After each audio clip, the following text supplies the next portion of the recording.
Hello friends, आज हम पढ़ेंगे चैट्स वैस्कुलर स्कोप।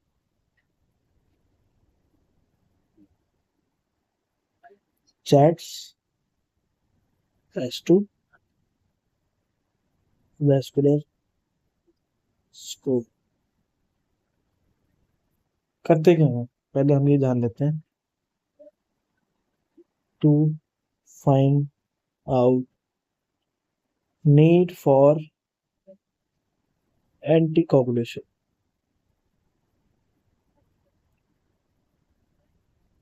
इन पेशेंट्स।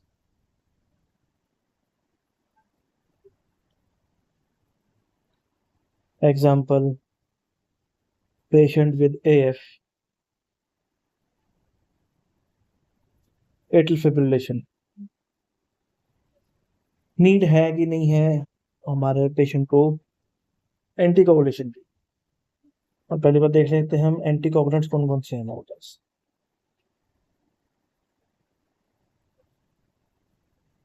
नोएक,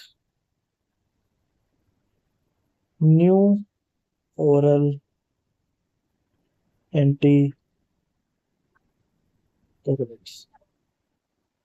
न्यू जनरेशन के हैं, इनको हम ओरली दे सकते हैं। पहले हम आईवी देते थे या सबकुटेनियसली देते थे, लाइक पिपेरिन, इनॉक्सापेरिन हम सबकुटेनियस देते हैं। इंजेक्शन एनफ्लेक्स के नाम से आता है, ठीक है। बट हमने कुछ निकाले हैं जो हम ओरली दे सकते हैं, जो पेशेंट घर पे खा सकता है। कौन कौन से हमारे पास? रिवा रॉक्साबैन। दूसरा कौन सा है हमारा? डेबिगेट्रॉन। ये हमारे नोवैक्स कहते हैं, नोवैक ही कहते हैं इनको, रिवॉक्शन और भी। बट इनकी एक वो है जहाँ इनको हम यूज नहीं करते। Example, in patient with rheumatic heart disease और वॉल्व रिप्लेसमेंट हम यूज करते हैं वारफेरिन।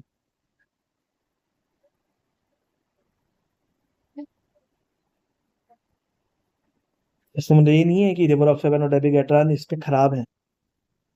क्लिनिकल ट्रायल्स नहीं हुए इस चीज के ऊपर, क्योंकि ये पेशेंट लिविंग होते हैं और ये दवाइयाँ लिविंग पेशेंट्स के ऊपर ही चेक की जाती हैं। रूमेटिक हार्ट डिजीज वाले पेशेंट कोई अपने पे एक्सपेरिमेंट नहीं करवाएगा कि ये दवाई काम कर रही है कि नहीं कर रही। Lack of evidence of benefit, इस वजह से हम उनको यूज नहीं करते। वारफेरिन का बेनिफिट है, प्रूवन है, इसलिए हम वारफेरिन यूज करते हैं, ठीक है। ना कि नहीं तो हर जगह हम रिवोरोक्साबैन ही यूज करते हैं या डेबिगेट्रॉन यूज करते हैं। रिवोरोक्साबैन होता क्या है? एक्स लिखा हुआ है, फैक्टर 10A इनहिबिटर। डेबिगेट्रॉन है डायरेक्ट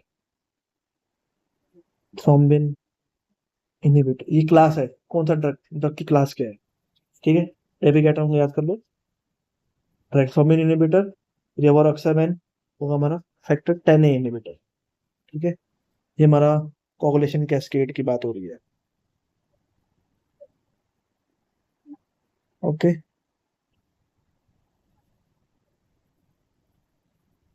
चैट स्कोर पढ़ ले।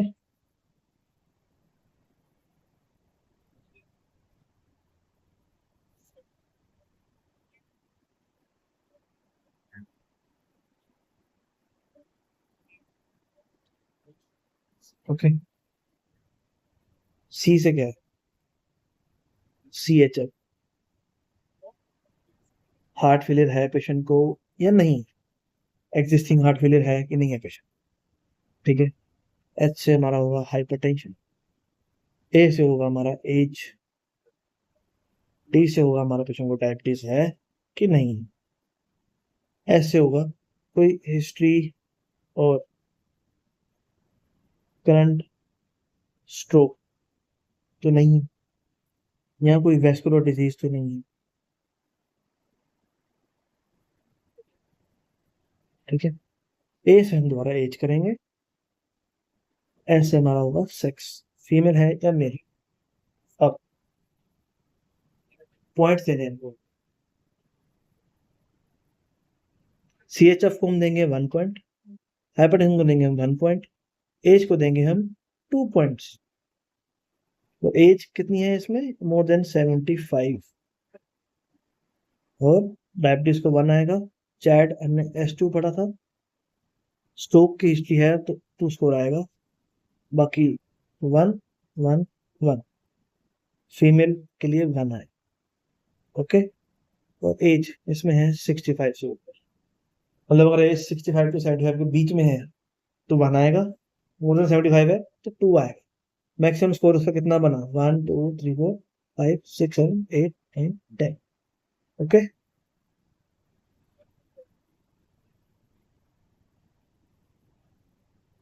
अगर स्कोर हमारा मोर देन 1 आता है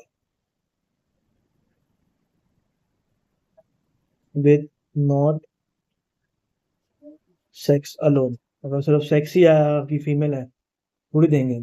मोर देन 1 आता है तो हम नोवैक देते हैं। ये है मेन कि चैड वेस्ट स्कोर क्या होता है। Thank you friends.